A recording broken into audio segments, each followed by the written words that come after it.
Nalaman ko, sa pinakatapat na paraan, na ang yaman ay hindi nagsisimula sa talaan ng bangko, nagsisimula ito sa kaayusan. Nang marinig ko ang kasabihang ang kaayusan ang unang batas ng langit, tumagos iyon sa akin na parang kidlat, hindi bilang tula, kundi bilang isang patakaran ng paglikha. Kung sinubukan mo nang baguhin ang iyong buhay simula sa pera, alam mong panandalian lang ang epekto, kumikita ka ng kaunti pa at muli kang nilalamon ng kaguluhan. Bakit? Sapagkat ang resulta ay bunga lamang, hindi ito ang pinagmulan. Ang simula ay nasa isang kaayusan sa loob at labas na nagpapahintulot sa pag-usad. Sinabi ni Troward na, ang pagpapasok ng mga bagay sa mas maayos na pagkakasunod ay ang dakilang lihim ng pag-unlad, at ito'y isang lihim na napakalinaw kaya't madalas natin itong natatapakan. Nakakalipad tayo hindi dahil nagbago ang batas ng kalikasan, kundi dahil natutunan nating isaayos ang mga elemento sa tamang pagkakasunod. Ganyan din sa iyong buhay, mga layunin, schedule, kapaligiran, emosyonal na enerhiya, lahat nakaayos sa simpleng pagkakasunod na maaaring ulit-ulitin. Tanungin mo ang iyong sarili, anong bahagi ng buhay ko ang sumisigaw ng kaguluhan ngayon? Ang tambak ng mga bayarin? Ang mesa? Ang cellphone na punang notifikasyon? Ang layuning nagbabago linggo-linggo? Ang kaguluhan ay sumisipsip ng pokus, at ang pokus ang perang ipinambibili ng hinaharap. Nang inayos ko ang aking schedule, tumigil akong sumusugpo ng apoy, at nagsimulang magpatayo ng tulay. Gumawa ako ng pang-araw-araw na plano na may 3 bahagi, paglikha, kung ano ang lumilikha ng yaman, pagpapanatili, kung ano ang nag-ingat ng yaman, at pagpapalawak, kung ano ang nagpaparami ng yaman. Walang-walang hanggang listahan, 3 mahalagang bagay lamang bawat bahagi, lahat nakaugat sa isang layuning nakasulat ng may matinding kalinawan, ano, magkano, kailan at bakit. Alam mo kung ano ang nangyari? Humina ang ingay. At sa katahimikan, nagsalita ang mga prioridad. Naintindihan ko rin na ang panlabas na kaayusan ay nag-aayos ng isipan, ang paglilinis ng mesa ay naglinis ng aking pag-isip, ang pagrerepaso ng mga gastos ay nag-alis ng pagkakasala, ang pagpapatahimik ng mga notifikasyon ay nagbawas ng pagkabalisa. At ang kaayusan sa pag-isip ay lumilikha ng kaayusan sa pagkilos, isang malinaw na desisyon ay nag-aalis ng 10 pag-aalinlangan. Magagawa mo ito ngayon, pumili ng isang simpleng layunin sa pananalapi, halimbawa, mabayaran ang utang na halaga ng 5,000 piso bago sumapit ang katapusan ng buwan, at gumawa ng lohikal na pagkakasunod ng 5 hakbang. Magtakda ng palugit, may pananagutan at sukatan. Gawing nakikita, isang board sa pader, isang paalala sa salamin, isang alarm kada gabi ng 8 ng gabi na nagtatanong, ano ang hindi nakaayos ngayon? Sa maikling panahon, ang buhay mismo ang nagbibigay ng tugon, ang mga pagkakataon ay magkakasya na sa iyong schedule, ang tamang tao ay igagalang ang iyong mga hangganan, at ang pera ay hihinto sa pagtagas. Ang pag-unlad ay hindi tsamba, ito'y inhenyerya ng kaayusan. At kapag ang kaayusan ay umangat ng isang antas, lahat ay aangat kasama nito, kita, kalusugan, sigla, relasyon. Halos makalangit ito sapagkat ang kapayapaang lilitaw ay mahirap ipaliwanag at dahil doon, makikilala mo ito kapag dumating na. Napansin mo ba na kahit wala kang pera, mayroon ka ng lahat ng kailangan para magsimulang yumaman ngayon? Mukhang imposible, hindi ba? Ngunit yan mismo ang nais kong ipakita sa iyo ngayon. Sapagkat ang katotohanan ay karamihan sa mga tao ay hindi nakatali dahil sa kakulangan ng pera kundi sa kakulangan ng kaayusan at direksyon ng pag-isip. Ang buhay ay hindi nagbabago ng aksidente, nagbabago ito kapag inilagay mo ang mga bagay sa tamang pagkakasunod. Natuklasan ko ito nang mapansin kong ang pinakamalaking problema ko ay hindi ang kakulangan ng pera, kundi ang kalat na dala ko sa aking isipan, sa aking mga desisyon at sa aking mga kilos. Mayroong isang universal na batas na nagsasabi, ang kaayusan ang unang batas ng langit. At hindi ito basta magandang pangungusap lamang. Isa itong prinsipyong namamahala sa pag-unlad. Isipin mo ito, palagi na nating taglay ang mga yaman para lumipad, ngunit nagawa lamang natin yon nang maunawaan natin kung paano isaayos ang bawat elemento sa tamang pagkakasunod. Ang hangin, ang bilis, ang aerodinamika wala namang biglang nagbago, ngunit nang maisaayos natin sa tamang pagkakasunod, naabot natin ang langit. Sa iyong buhay, ganoon din kung hindi mo kayang isaayos ang iyong mga iniisip, ang iyong mga prioridad at ang iyong mga kilos, paano mo asahan na lilitaw ang mga resulta? Karamihan ng tao ay nabubuhay sa kaguluhan, mga bayaring atrasado, malabong layunin, mga pangakong di natutupad. At pagkatapos, nagtatanong sila kung bakit hindi sila umuusad. Ngunit simple lang ang katotohanan, ang pag-unlad ay hindi tungkol sa pagtatrabaho ng mas marami, kundi sa pagtatrabaho ng may kaayusan. Kapag naglagay ka ng linaw kung saan mo nais makarating at nagtakda ng lohikal na hakbang upang makarating doon, nagsisimulang sumagot ang buhay. Naalala ko nang mapagtanto kong habang punang papel ang aking mesa, ganoon din ang aking isipan, punang magkakahiwalay na ideya, ngunit wala ni isa ang natutupad. Kaya nagsimula ako sa isang simpleng bagay, ang ayusin ang isang bahagi lamang ng aking lugar ng trabaho. Agad ang naging epekto. Mas malinaw akong mag-isip, mas malinaw akong magpasya. Doon ko naintindihan, ang panlabas na kaayusan ay lumilikha ng panloob na kaayusan, at ang panloob na kaayusan ay lumilikha ng panlabas na pag-unlad. Para itong pag-aayos ng mga piyesa ng domino, kailangan mo lamang patumbahin ang una at susunod na ang iba. Kung ngayon ay pakiramdam mo'y nakatigil ka, huwag mong hanapin ang isang engranding bagay na babaguhin. Simulan mo sa pag-aayos ng isang bahagi lamang ng iyong buhay at makikita mo kung paano lahat ay unti-unting umaayon. Imposibleng umunlad habang namumuhay sa kabuluhan, at imposibleng manatili sa kabuluhan kapag nagpasya kang isaayos ang lahat ng mahalaga. Maaga kong natutunan na walang gagawa para sa iyo ng mga bagay na kaya mo namang gawin. Maraming tao ang naghihintay na may bagay mula sa labas na aayos ng kanilang buhay, na parang may hindi nakikitang kamay na bababa mula sa langit at mag-aayos ng lahat. Ngunit ang katotohanan ay ang Diyos, ang universo, ang buhay, anumang tawag mo dito, ay kumikilos sa pamamagitan mo, hindi sa halip mo. At ito'y isa sa mga pinakamalalayang katotohanan, ngunit sabay na isa sa mga pinakamalalaking hamon na nakilala ko. Noong nasa bumbero ako, wala akong plano para baguhin ang aking buhay. Mayroon akong matatag na trabaho, ngunit walang sigla. Hanggang sa ipinakilala sa akin ng isang kaibigan ang isang aklat na nagbukas ng susi sa aking isipan. Napagtanto ko na kung nais kong baguhin ang aking realidad, kailangan kong akuin ang ganap na pananagutan dito. Hindi mahalaga ang aking pinag-aralan, ang aking karanasan o ang nangyari sa aking nakaraan. Nagpasya akong kumilos. Iniwan ko ang trabaho ko bilang bumbero at nagsimula ako ng isang bagay na ganap na bago para sa akin, isang negosyo ng paglilinis. At, sa ikinagulat ng lahat, pati na rin ako, madalas kong marinig ang mga tao na nagsasabi, kung ito ay kalooban ng Diyos, mangyayari ito. Ngunit natutunan ko sa mahirap na paraan na hindi gagawin ng Diyos para sa akin ang mga bagay na kaya ko at dapat kong gawin. Hindi ito gagawin ng Diyos, ikaw ang dapat gumawa. Gumagawa siya para sa iyo at sa pamamagitan mo. Ang ideyang ito ang nag-alis sa akin mula sa pagiging tagapanood at inilagay ako sa entablado ng sarili kong buhay. Noon, nasa bumbero ako, may sweldo na tiyak at kinabukasang limitado.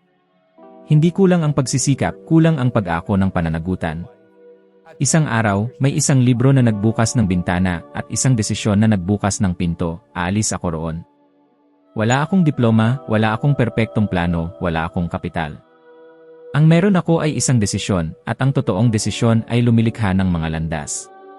Iniwan ko ang trabaho at nagtayo ako ng negosyo ng paglilinis. Ano ang nagbago? Huminto ako sa pagpapasa ng aking kapalaran sa iba. Ang panalangin na walang aksyon ay nagiging isang mapagkunwaring dahilan, ang aksyon na walang panalangin ay nagiging hungkag na pagmamataas. Pinag-isa ko ang dalawa, espiritual na paniniwala at aktibong pagkilos. Ano ang naging resulta? Sa unang taon, kumita ako ng higit sa $100,000, nakatumbas ng halos 5,500,000 piso. Hindi ito isang himala mula sa labas, ito ay isang himala na dumaloy sa pamamagitan ko. Nakikita mo ba ang pagkakaiba? Habang hinihintay mo ang tamang oras ay lumilipas. Habang hinihintay mo ang kikasiguraduhan, ipinamamahagi na ng buhay ang mga pagkakataon sa mga taong nagsabi ng at handang matuto sa paglalakbay. Subukan mo ngayon, isulat ang isang pangakong nakakatakot, ngunit lubos na nasa iyong kontrol. Gagawa ako ng 20 tawag bawat araw, maghahain ako ng isang panukala bawat linggo. Magbabasa at ipatutupad ko ang 10 pahina bawat araw sa isang tunay na proyekto. Magtakda ng takdang panahon, lagda, at isang parusa, donasyon, pampublikong pagsasapubliko ng kabiguan, kung hindi mo magawa. Ito ang susi para paandarin ang personal na salik. Isa pang bagay, tumigil ka sa paghingi ng pahintulot para maging tapat sa alam mong tama para sa iyong hinaharap. Maraming mabubuting tao ang nananatiling nanalangin para maiwasan ang aksyon na kinatatakutan nila. Ang pananampalatayang nakakapaglipat ng bundok ay nagsisimula sa paggalaw ng iyong katawan, bumangon ng mas maaga, isara ang pinto, magsabi ng hindi, mag-aral, magbenta, mag-adjust ng presyo, tumanggap ng hindi bumabagsak. At kapag nadapa ka, tandaan, hindi kalooban ng Diyos na mamuhay kang maliit, kalooban niyang mamuhay ka ng may pananagutan. Ang mga desisyon mo ngayon ang lilikha ng iyong ipagpapasalamat bukas. Hindi ito mahika, hindi ito tsamba. Ito ay sinadyang aksyon na nag-ugat sa malinaw na desisyon. At ito ang hindi naiintindihan ng karamihan, hindi mo kailangang malaman ang eksaktong paraan kung paano ka makakarating, ngunit kailangan mong magdesisyon na makakarating ka. Para kang nakatayo sa harap ng isang saradong pinto at sinasabi, daraanan ko ang pintong ito, anuman ang mangyari. Kapag pumasok ang determinasyong iyon, nagsisimulang lumitaw ang mga ideya, pagkakataon, at mga mapagkukunan. Ngunit habang nakaupo ka lang at naghihintay na mangyari ang lahat ng kusa, walang magbabago. Ang tanong na dapat mong itanong sa sarili mo ay, ano ang kaya kong gawin ngayon, gamit ang meron ako, para makausad ng isang hakbang? Sapagkat maniwala ka, mas marami kang yaman ngayon kaysa iniisip mo. At kapag nagsimula kang kumilos, buong universo ang magsisimulang gumalaw para ihanay ang susunod na hakbang. Lahat ng bagay na nililikha mo sa iyong buhay ay nagsisimula muna sa iyong isipan. Kapag malinaw mong nakikita ito sa iyong imahinasyon, nagawa mo na ang unang hakbang para gawing realidad ito.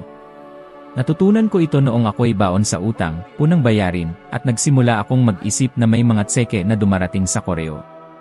Walang ebidensya sa pisikal na mundo na mangyayari yon, ngunit patuloy kong ini-imagine ang larawan. Ramdam ko ang bigat ng sobre, nakikita ko ang pangalan ko, iniisip ko ang sandali ng pagbukas at ang halaga sa loob. Maaaring mukhang kalokohan, ngunit may nagsimulang magbago sa loob ko. Nagsimulang gumana ang utak ko sa ibang paraan. Nagsimula akong gumawa ng mga desisyong nagpapalapit sa akin sa larawang iyon, na parabang totoo na ito. Ngayon, pinatutunayan ng neuroscience ang ginagawa ko noon, ipinakita ng mga pag-aaral sa Universidad ng Harvard na hindi nakikilala ng utak, sa usapin ng neural activation, ang pagkakaiba ng tunay na karanasan at isang malinaw na na-imagine na karanasan. Ibig sabihin, kapag paulit-ulit at matindi kang nag-visualize, nagsisimula ang utak na gumawa ng koneksyon at emosyonal na reaksyon na parang nangyayari na ito. At sa estadong iyon, nagsisimula kang makaakit ng tamang pagkakataon. Ngunit ito ang detalye na hindi nauunawaan ng marami, hindi sapat na mangarap ng gising. Kailangan mong panatilihin ang imahen, kahit na tila sumisigaw ng kabaligtaran ang realidad sa paligid mo. Para itong pagtatanim ng binhi, hindi mo hinuhukay araw-araw para tingnan kung tumutubo, nagtitiwala ka sa proseso at patuloy mong dinidiligan. Kapag nag-visualize ako, hindi lang ako basta nag-isip, kundi kinokondisyon ko ang aking katawan, emosyon, at mga aksyon upang umayon sa bisyon na yon. At, unti-unti, naging hindi na ito may iwasan. Karamihan sa mga tao ay sumusuko ng napakaaga dahil wala silang nakikitang agarang resulta. Ngunit kung mananatili kang matatag sa imahen, kahit sa pinakamahirap na araw, magsisimulang mag-ayos-ayos ang buhay upang maging totoo iyon. Ito ang totoong kapangyarihan ng may kamalayang pag-visualize, hindi lamang nito inihahanda ang iyong hinaharap, kundi binabago ka nito upang maging taong kayang likhain ito. Napansin mo ba na maraming tao ang buong buhay na nagtatrabaho ng mabigat at, gayunpaman, palaging kulang sa pera? Hindi ito dahil sa tamad sila o kulang sa talento. Ito ay dahil sinusunod nila ang isang mental na padron na hindi nila alam na umiiral. Ito ay mga paniniwala tungkol sa pera, tagumpay, at karapat-dapat na naipasa mula henerasyon hanggang henerasyon at ngayon ay kumokontrol sa kanilang mga desisyon ng halos hindi nila namamalayan. Para itong pagmamaneho ng may nakataas na handbrake, nagsusumikap ka, ngunit hindi ka talaga umaandar. Nakakita na ako ng mga taong napakatalino, may diploma at kahanga-hangang kakayahan, na nabigo sa pananalapi dahil hindi nila kailanman tinanong ang kanilang mga ideya tungkol sa kasaganaan. Lumaki sila na palaging naririnig ang mga salitang gaya ng ang pera ay hindi tumutubo sa puno o ang yumayaman ay dahil gumawa ng masama at itinuring nila itong totoo. Ano ang nangyari? Hindi nila namamalayan, sila mismo ang lumilikha ng mga sitwasyon na nagpapatunay sa paniniwalang ito, tinataboy ang mga oportunidad o sinasayang ang kanilang mga nakukuha. Napatunayan na ng agham ukol sa pag-ugali na higit sa 70% ng ating araw-araw na desisyon ay otomatiko, pinapatakbo ng mga nakasanayang mental at emosyonal na pattern na bihira nating questioning. At pagdating sa pera, mas delikado ang ganitong sistema, dahil direktang kumikilos ito sa damdamin gaya ng takot, kawalan ng kapanatagan at pagkakasala. Ang pagbabago ng ganitong ugali ay nangangailangan ng tapang. Kailangang huminto at tanungin ang sarili, totoo ba ang pinaniniwalaan ko tungkol sa pera, o inuulit ko lang dahil paulit-ulit ko itong narinig hanggang sa naniwala ako? Kapag nagsimula kang tukuyin ang mga maling paniniwala at palitan ito ng mga bagong ideya, agad na nagbabago ang paraan ng iyong pagkilos. Nakakita na ako ng mga taong tuluyang nabago ang kanilang kalagayang pinansyal sa loob lamang ng ilang buwan dahil nagpasya silang putulin ang lumang siklo. Hindi ito mahika, ito ay kamalayan. Dahil sa sandaling huminto ka sa pamumuhay ng otomatiko, titigil ka sa pag-ulit ng kwento na nagkukulong sa iyo, at sisimulan mong isulat ang bagong kwento na magdadala sa iyo kung saan mo gustong makarating. Hindi ko malilimutan ang isang gabing naglilinis ako ng mga opisina, mag-isa, matapos ang hating gabi. Madungis ang aking mga kamay sa alikabok at kemikal, bumabalot ang matapang na amoy, at tanging naiisip ko ay, mas kaya ko pa rito, pero sino ba ako para paniwalaan yon? Paulit-ulit umalingaw-ngaw ang tanong na yon sa aking isipan, isang hamon at sabay na pabigat. Ang totoo, sa isang iglap, nakumbinsi ako ng boses na yon na wala akong kakayahan, na itinakda akong bugulin ang natitirang buhay ko sa paggawa ng ganoon. At dito maraming tao ang sumusuko, kapag mas malakas ang pakiramdam sa loob kaysa anumang posibilidad sa labas. Ngunit may nangyari sa akin noong sandaling yon. Nahaharap ako sa isang tahimik na pagpili, isang desisyong walang makakapansin mula sa labas, ngunit kaya nitong baguhin ang takbo ng buong buhay mo. Maaari kong tanggapin ang boses na nagsasabing hindi ako sapat o lumikha ng panibago. Kaya, nang gabing iyon, nang walang saksi, pinili kong maniwala na maaari akong magkaroon ng isang ganap na naiibang buhay. At hindi ito basta-bastang pag-isip na romantiko o motibasyonal, kundi isang praktikal na desisyon. Nagpasya akong mula sa oras na yon, kikilos ako na parang kaya ko, kahit hindi ko pa nadarama yon. Hindi nito tinanggal ang lahat ng hirap, pero binago nito ang paraan ng pagharap ko sa mga ito. Bawat kliyente na aking pinagsilbihan, bawat gawaing tinapos ko, ginawa ko ng may halos labis na pag-aalaga, dahil sinimulan kong makita yon bilang pagsasanay para sa darating. Doon ko naunawaan na nagsisimula ang pagbabago bago pa lumitaw ang resulta. Unang nagbabago ang loob mo bago mo makita ang bunga sa labas. At sa paglingon ko ngayon, napagtanto ko na ang gabing iyon, mag-isa, may maruruming kamay at pasan ang pagod, ang tahimik na sandali na nagbukas ng pinto para sa lahat ng aking nakamit pagkatapos.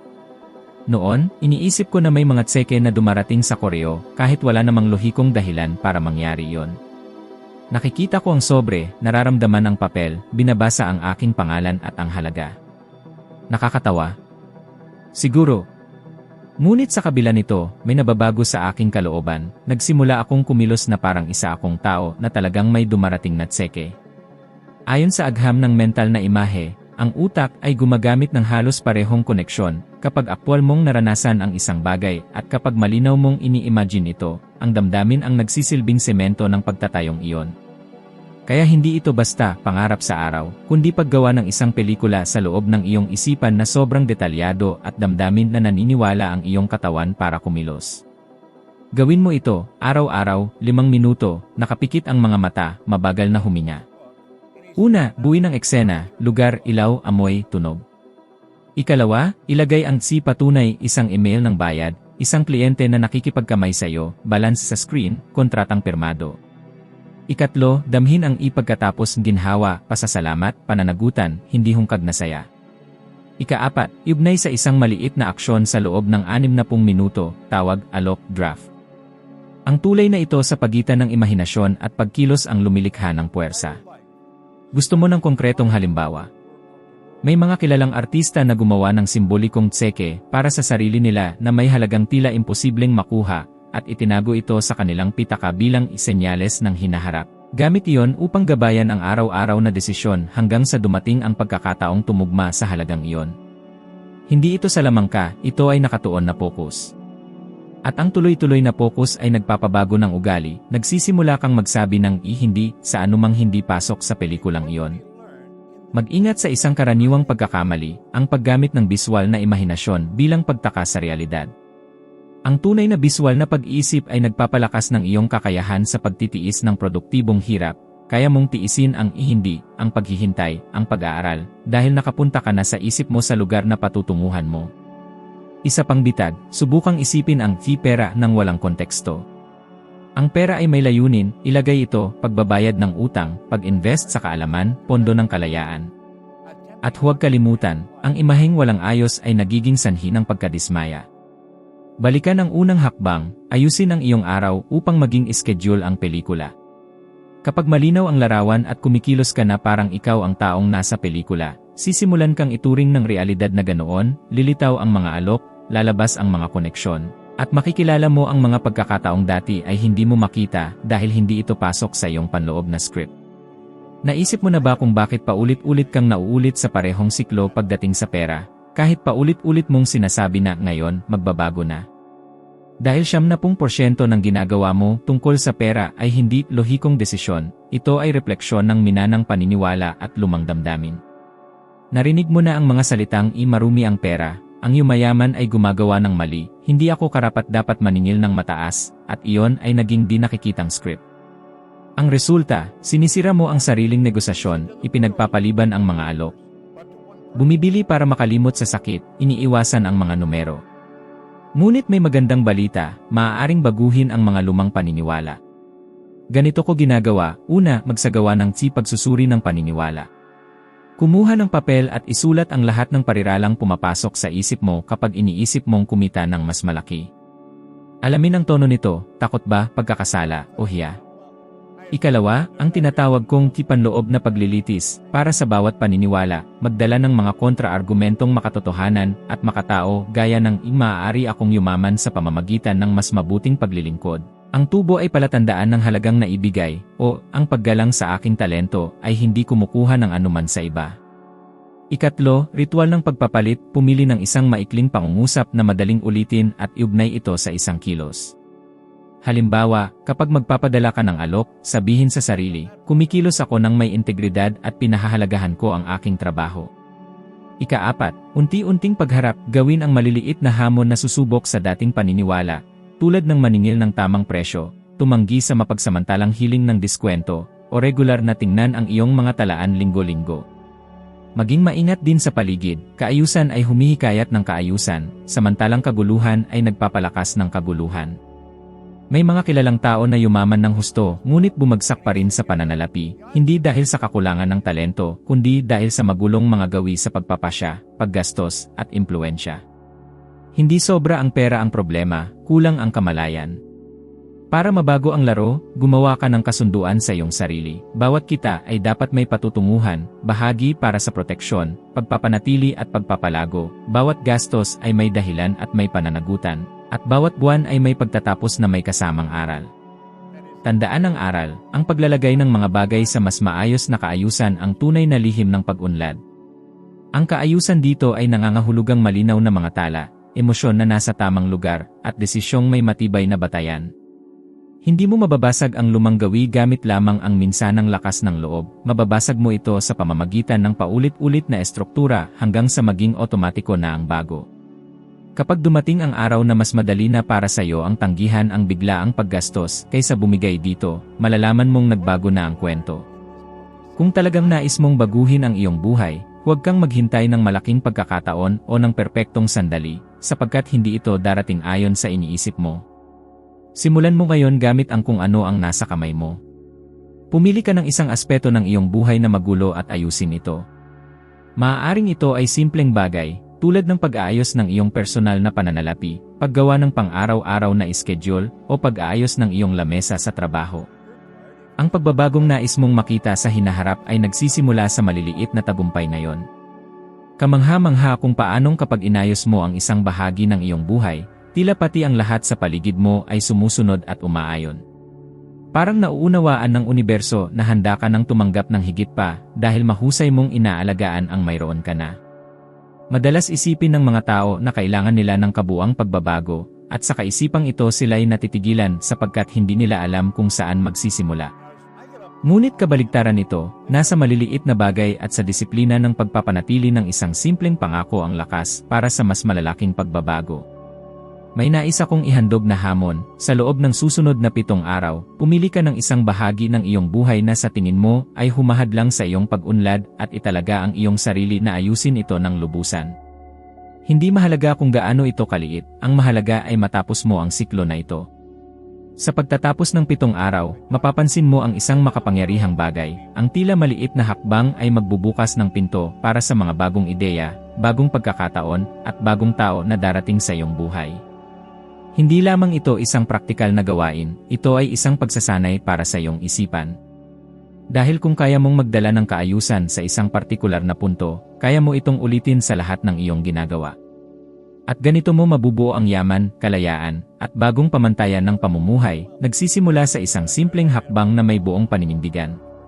Darating ang isang oras sa iyong buhay na kailangan mong itigil ang pagsukat ng iyong mga layunin base lamang sa kung ano ang mayroon ka ngayon at simulan mo itong sukatin batay sa iyong paniniwalang posible. Karamihan sa mga tao ay namumuhay ng limitado dahil nagpapasya lamang sila base sa nakikita nila, ang balanse sa bangko, ang oras na mayroon sila, at ang kasanayang hawak na nila. Ngunit kung magpapatuloy kang magpasya ng ganito, mananatili kang nakapako sa parehong lugar. Natutunan ko na ang malalaking pagtalon ay nangyayari kapag nagpapasya ka batay sa nais mong makamit, hindi sa kung ano ang hawak mo ngayon.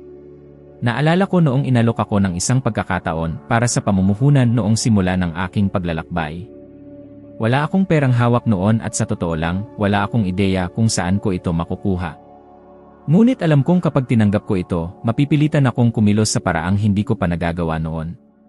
Kaya't sinabi kong bago pa man magkaroon ng mga mapagkukunan. Ito ang naglagay sa akin sa isang ganap na bagong estado ng isipan. Sa halip na maghintay, nagsimula akong gumawa ng mga hakbang upang likhain ang kinakailangang kondisyon. Ito ang mahiwaga, kapag lubos kang nagpakita ng paninindigan bago mo pa alam ang lahat ng detalye, sisimulan ng iyong isipan na maghanap ng mga solusyon na hindi mo kailanman nakita noon. Ipinapakita ng mga pag-aaral na kapag tinatanggap natin ang mahihirap na pangako, tumataas ng malaki ang antas ng focus at pagkamalikhain dahil naiintindihan ng iyong isip na wala ng ibang opsyon. At sa puntong ito lumilitaw ang mga pagkakataong dati hindi mo napapansin. Ang problema ay karamihan ay naghihintay na maramdaman ang pagiging handa bago kumilos, ngunit ang tunay na paghahanda ay nangyayari habang naglalakbay, hindi bago magsimula. Kaya itanong mo sa iyong sarili ngayon, ano ang gagawin ko kung alam kong hindi ako mabibigo, at pagkatapos ay kumilos na para bang tiyak na ito? Nasa matapang na desisyong iyon, na ginawa bago pa man magkaroon ng katiyakan, nagsisimula ang tunay na pagbabago. Naalala ko pa ang matapang na amoy ng panlinis na hinalo sa alikabok, malapit sa hating gabi, sa isang walang taong palapag ng gusaling pangkalakalan. Namimigat ang aking mga kamay, sumasakit ang aking ulo, at isang tanong ang biglang sumagi sa isip ko, sino ka ba para mangarap ng ibang buhay? Masakit iyon. Sa ilang minuto, sumigaw ng mas malakas ang hiya kaysa sa alinmang pangarap. Halos tinanggap ko na ang hatol, ganito na lang, masanay ka na. Ngunit doon mismo, sa mahabang pasilyo, may nangyaring hindi nakita ni Numan, isang desisyon na walang ingay ngunit nagpagalaw ng malalaking plato sa ilalim ng lupa ng aking pagkatao. Pinili kong kumilos na parang higit ang aking halaga kaysa sa trabahong ginagawa ko noon, hindi dahil sa kayabangan, kundi bilang paggalang sa aking sariling potensyal. Umuwi ako at isinulat ang 3 pangako, mag-aral ng 1 oras bawat araw, bumisita sa mga kliyente na parang kinakatawan ko ang isang kumpanyang milyonaryo, at ituring ang bawat maliit na kontrata bilang ensayo para sa mas malalaking kasunduan. Kinabukasan, walang nangyaring parang mahika. Ngunit binago ko ang ritual, malinis na kasuotan, maayos na panukala na may takip, mahigpit na pagsunod sa schedule, at isang sulat kamay na salamat. Pagkaraan ng ilang linggo, nagsimulang magrekomenda ang mga kliyente. Pagkalipas ng ilang buwan, nakapaghar na ako ng tao. Pagkatapos ng 1 taon, lumampas na ang kita sa mahigit 6 na digit. Ano ang ibig sabihin nito? Panloob na kaayusan na nagbunga ng panlabas na kaayusan. At higit pa rito, isang paggaling sa emosyon, ang tinig na nagsasabi, sino ka para isipin mong kaya mo yan, ay naubusan ng dahilan laban sa aking disiplina. Hindi ko kinailangang kumbinsihin ang iba tungkol sa aking halaga, kinailangan ko lang kumilos na parang mahalaga ako, paulit-ulit, hanggang sa maniwala ako rito. Kung ngayon, nasa isang lugar ka na parang ikinahihiya ng iyong mga pangarap, huwag kang tumakas dito sa pamamagitan ng pag-iwas sa sakit at huwag ka ring sumuko rito. Gamitin mo ang sakit bilang iyong kumpas, ito ang nagtuturo ng eksaktong direksyon kung saan nais kang lumago ng buhay. Gawing laboratorio ng kahusayan ang iyong oras ng madaling araw. Gawing entablado ng iyong integridad ang mga sandaling walang nakakakita. Kapag tahimik ang desisyon, malakas ang alingaw-ngaw nito. At kapag iginagalang mo ang iyong sarili, sisimulan ka ring ituring ng mundo ayon sa parehong antas. May imumungkahi ako sa iyo na simple, masukat, at makapangyarihan. Sa loob ng 7 magkakasunod na araw, pumili ng isang aspeto ng kaguluhan at ayusin ito ng walang bahid. Hindi 2, hindi 5, isa lamang. Kung ito'y pera, pakalanan ang bawat bayarin, itakda ang porsyento, para sa proteksyon, pagpapanatili, at pagpapalawak, gumawa ng araw-araw na pagtatala sa loob ng 10 minuto. Kung ito'y oras, magkaroon ng nakatakdang bloke ng paglikha sa umaga, pagpapanatili sa hapon, at pagpapalawak sa gabi. 3 mahahalagang gawain kada bloke. Iwasan ang listahan ng 27 bagay. Kung ito'y kapaligiran, lamesa, drawer, digital na mga file, itapon ang hindi kailangan, ayusin at lagyan ng label. Araw 1, tukuyin ang kaguluhan at isulat ang detalyadong nais na kalagayan. Araw 2, alisin ang labis ng walang awa. Araw 3, iguhit ang daloy mula sa pagpasok, pagproseso hanggang sa paglabas. Araw 4, gumawa ng mga paalala at visual na palatandaan, huwag umasa sa alaala. Araw 5, ay standardize, mga checklist, template, nakahandang tugon. Araw 6, subukan sa ilalim ng presyon, gawin sa araw na puno ng gawain. Araw 7, suriin, ipagdiwang, at ayusin. Sa panahon ng hamon, gumawa ng tala araw-araw ng isang linya lamang. Ano ang gumanda? Ano pa ang hadlang? Ano ang maliit na tagumpay? Bakit ito epektibo? Sapagkat ang kaayusan ay parang kalamnan, habang mas madalas mo itong ginagamit sa isang bahagi, mas lumalakas ito para magamit sa iba pang bahagi. At sapagkat iginagalang ng isipan ang sinusukat mo, kapag nakita mo ang pag-unlad, gusto mo itong panatilihin. Gusto mo pa ng dagdag na hakbang? Magpartner ka sa isang tao at mag-ulat araw-araw, huwag maglaho. Kung pumalya, magsimulang muli sa parehong araw, huwag maghintay ng Lunes. Kilalanin ang iyong mga gatilyo, pagod, pag-aalala, pagpapaliban. Sagutin ito ng maliliit na kilos sa loob ng 2 minuto, isang email, pagbukas ng spreadsheet, pagpapadala ng panukala. Pagkatapos ng 7 araw, magkakaroon ka ng mas kaunting kalat, mas malinaw na isipan, at isang mapa ng susi sa iyong susunod na pag-unlad pinansyal. At mapapansin mo ang isang bagay na banayad, ang mga oportunidad na tila nakaharang ay nagsimulang umusad, hindi dahil nagbago ang mundo, kundi dahil naging sapat kang nakahanay upang makita, tanggapin, at isakatuparan ang mga ito. Ang kaayusan ay humihikayat ng kaayusan, at gustong-gusto ng kayamanan ang mga lugar kung saan naninirahan ang kaayusan. Karamihan ay nagdedesisyon batay sa panukat ng kasalukuyan, balanse ng pera, oras, kasalukuyang kakayahan. At dahil dito, inuulit ang kasalukuyan sa hinaharap. Ang tunay na pagtalon ay nangyayari kapag nagpasya ka batay sa lehitimong pagnanais, at pinipilit mong magbago ang kasalukuyan upang umayon dito. Ganito ang ginawa ko nang sabihin kong sa isang malaking pangako, bago pa man handa ang lahat. Itinulak ako ng na yon tungo sa mas mataas na identidad, mas nagsikap akong mag-aral, mas mahusay akong nagbenta, lumikha ako ng mga sistemang matagal ko nang iniiwasan. Subukan mo ito, isulat sa isang paungusap ang isang desisyon na may wakas. Tatanggap ako ng ganitong bilang ng mga premium na kliyente, bago ang itinakdang araw, ilulunsad ko ang produktong ito sa takdang petsa na may target na benta. Pagkatapos, isara ang lahat ng daan ng pagtakas, ipaalam ito sa isang tao, magbayad ng deposito, magreserba ng silid, mag-imbita ng tagapagsalita, ilathala ang paunang pagpaparehistro. Ang desisyon ay nagiging totoo kapag may kapalit ito, oras, reputasyon, pera. Takot? Siyempre. Ngunit ang takot ay enerhiyang walang hugis, ang kaayusan ang nagbibigay anyo rito. Gawing checklist ang takot. Ano ang dapat kong matutunan? Sino ang dapat kong tawagan? Ano ang unang burador? Iwasan ang bitag ng pag-iingat na nagpaparalisa, ang pagnanais ng 100% ng katiyakan bago pa gumawa ng unang hakbang. Ang katiyakan ay isinisilang ng pagkilos. At huwag mong ipagkamali ang tapang sa kawalan ng pananagutan, magdesisyong malaki, isa katuparan sa maikling siklo na may mabilis na feedback, protektahan ang downside, ngunit huwag isuko ang layunin. Magtakda ng maikling takdang oras na totoo, magsagawa ng lingguhang sprint, ipagdiwang ang nakikitang tagumpay. At tandaan, hindi mo kailangang imaramdaman na ikaw na yon, bago kumilos na parang ikaw na yon, ang pagkilos na parang ikaw na yon ang magpaparamdam sa iyong ikaw na yon. Kapag pumosisyon ka na parang nasa resulta ka na, sa kilos, wika, at pamantayan ng kalidad, kikilalanin ka ng merkado, bago pa dumating ang mga numero. Tumutugon ang mundo sa tindig.